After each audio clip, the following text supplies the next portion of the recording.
दोस्तों, पैसा खर्च करना भी एक कला होती है और ये एक ऐसी आर्ट होती है जिसको अगर हम सीख जाते हैं तो ये समझ लीजिए कि हम अपने पैसे को ज़्यादा टाइम तक यूज़ कर सकते हैं। Hello friends, welcome back to my channel. कैसे हैं आप लोग? आई होप आप बहुत अच्छे होंगे और सेहतमंद होंगे और आप लगातार मेरी वीडियो के साथ भी बने हुए होंगे। दोस्तों, आज की वीडियो में हम बात करेंगे कि पैसा खर्च कैसे करें।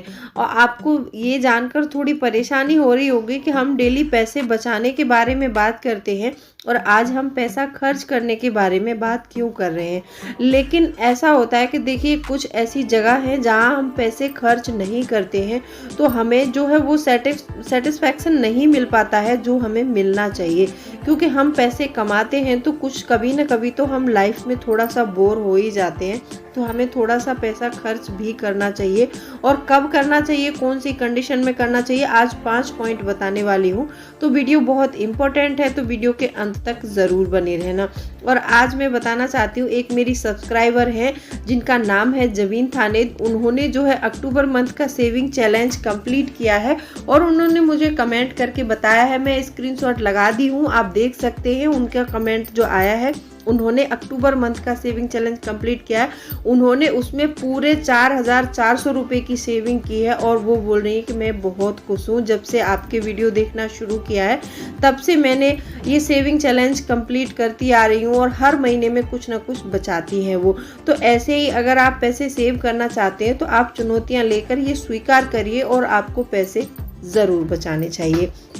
तो चलिए स्टार्ट करते हैं वीडियो को।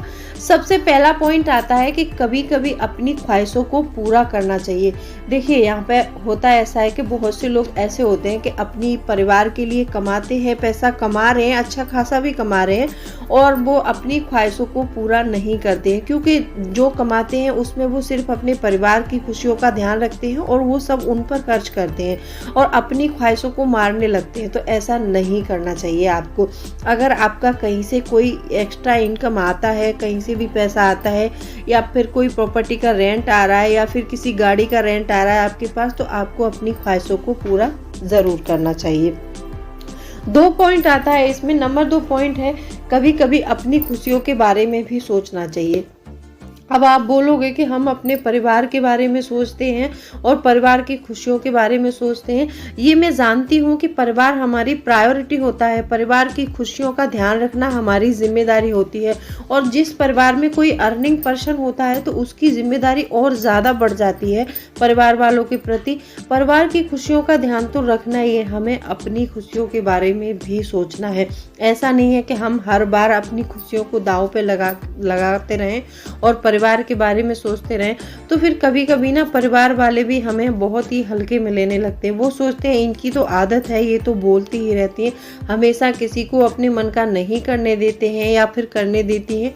तो इसलिए परिवार वाले भी कुछ बात ज़्यादा सुनने को तैयार नहीं होते हैं। तो इसीलिए कभी कभी हमें अपनी खुशियों के बारे में भी सोचना चाहिए। यहाँ पर खुशियों के बारे में सोचने से मेरा मतलब है कि जब हमें किसी चीज़ की इच्छा हो रही है, हमें लग रहा है कि हमें ये काम करना है, तो उस काम को हमें अपने लिए करना चाहिए। क्योंकि हम जिंदगी भर दूसरों के बारे में सोचते रहें, ये हमारा कहाँ का अपने साथ बहुत ज़्यादती होती है। तो इसीलिए जब हमें लगता है कि हमें कुछ करना है तो हमें करना चाहिए और अपनी खुशियों के बारे में ज़रूर सोचना चाहिए। तीसरा पॉइंट है कि अपने परिवार के अलावा अपने बारे में भी सोचें। बहुत से लोगों को मैंने देखा है, वो क्या सोचते हैं पता है, कि हमारे तो बच्चे बड़े हो रहे हैं, हम ये पैसा कमाएंगे फिर बच्चों के लिए रख कर जाएंगे, बच्चों के लिए ये प्रॉपर्टी छोड़ के जाएंगे। लेकिन आपको इतना भी ज़्यादा सोचने की कोई ज़रूरत नहीं है। क्योंकि देखो, कभी कभी ऐसा होता है कि क्या पता कि आपके बच्चों को आपकी प्रॉपर्टी की ज़रूरत ही ना पड़े, उनको ज़रूरत ही ना पड़े कि आपके पैसे बच्चों को चाहिए। बच्चे अपने पैरों पर इतने खड़े हो जाएं कि बच्चों को आपकी प्रॉपर्टी की ज़रूरत ही ना पड़े। क्योंकि देखो, ये बात सही है कि दुनिया बच्चों के बारे में सोचती है, हमें बच्चों के लिए करना चाहिए, लेकिन लिमिटेड पैसा खर्च करना चाहिए, अनलिमिटेड नहीं। बहुत से माँ बाप मैंने देखा है, ऐसा होता है कि कभी कभी जैसे पैसे खर्च करने हो उनको, या फिर अपने लिए कुछ सामान लाना हो या फिर कोई ऐसा फैसला करना हो पैसों के बारे में, तो वो बच्चों की परमिशन लेते हैं। तो उनको बच्चों की परमिशन लेने की कोई ज़रूरत नहीं है, क्योंकि देखिए वो पैसा आपका है और आपने कमाया है, आप जो चाहे कर सकते हैं उस पैसे का। लेकिन बहुत से लोगों को मैंने देखा है कि बच्चों की परमिशन के बिना वो इतना भी नहीं कर सकते। तो इतना भी ज़रूरी नहीं है कि आप हर काम बच्चों को पूछ कर करें, या फिर जैसे बच्चों के मतलब बच्चों से हर चीज़ की परमिशन लेने की कोई ज़रूरत नहीं है आप लोगों को, ठीक है। बच्चों के बारे में भी सोचना है और परिवार के बारे में भी सोचना है। हर किसी पर्सन के बारे में आपको लिमिटेड सोचना है।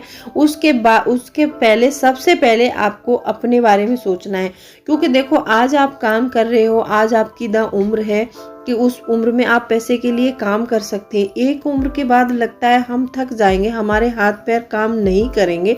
तो एक उम्र के बाद जब हम काम करना छोड़ देंगे तो हमारे खर्चे आएंगे कहाँ से। तो इसीलिए आप सबसे पहले अपने बारे में सोचो, फिर आप बच्चों के बारे में सोचो कि बच्चों के लिए हम ये प्रॉपर्टी रख के जाएंगे। बच्चों को ऐसी परवरिश दो। हाँ, मैं कहती हूँ कि बच्चों पर अगर खर्च करना ही है तो बच्चों की शिक्षा पर खर्च करो, बच्चों के डेवलपमेंट पर खर्च करो, बच्चों को अच्छे संस्कार दो, ताकि बच्चे अपने पैरों पर खुद खड़े हो सकें, उनको आपके पैसे की जरूरत ना पड़े। चौथा पॉइंट आता है कि पैसा खर्च करना है तो कभी समझौता ना करें। जब जैसे मान लीजिए आपको अपने लिए कुछ पैसा खर्च करना है तो आपको समझौता नहीं करना है। अब समझौता करने से मेरा मतलब है, बहुत से लोग क्या करते हैं कि उनको मतलब इच्छा हो रही है कि वो किसी मॉल में जाके या फिर किसी थिएटर में जाके वो मूवी देखें। अब वो मूवी आपको बहुत पसंद है और आप वो मूवी देखना चाहते हैं, लेकिन वहाँ का टिकट इतना महंगा है कि आप जैसे सारे परिवार को लेके जाएंगे तो आप वो अफोर्ड नहीं कर सकते हैं। जैसे मान लीजिए आपके परिवार में 6 या 7 सदस्य हैं, तो उन सब के साथ में आप अफोर्ड नहीं कर पा रहे हैं। फिर आप किसी ने बोल दिया कि चलिए उस पार्क में चलते हैं या फिर कहीं और चलते हैं, किसी जू में चलते हैं जिस जू का टिकट बहुत सस्ता है, और आपने समझौता कर लिया और आपने उनकी बात मान ली, चलो वहाँ पर थोड़ा कम खर्च होगा तो वहाँ चलते हैं। लेकिन आपने उस मूवी को नहीं देखा, क्योंकि सबके लिए टिकट नहीं अफोर्ड कर सकते आप, तो आप वहाँ चले गए उनके कहने से। आप चले तो जाएंगे लेकिन आपको वो सेटिस्फैक्शन नहीं मिलेगा जो मिलना चाहिए था, क्योंकि आपका मन उस मूवी को देखने का था।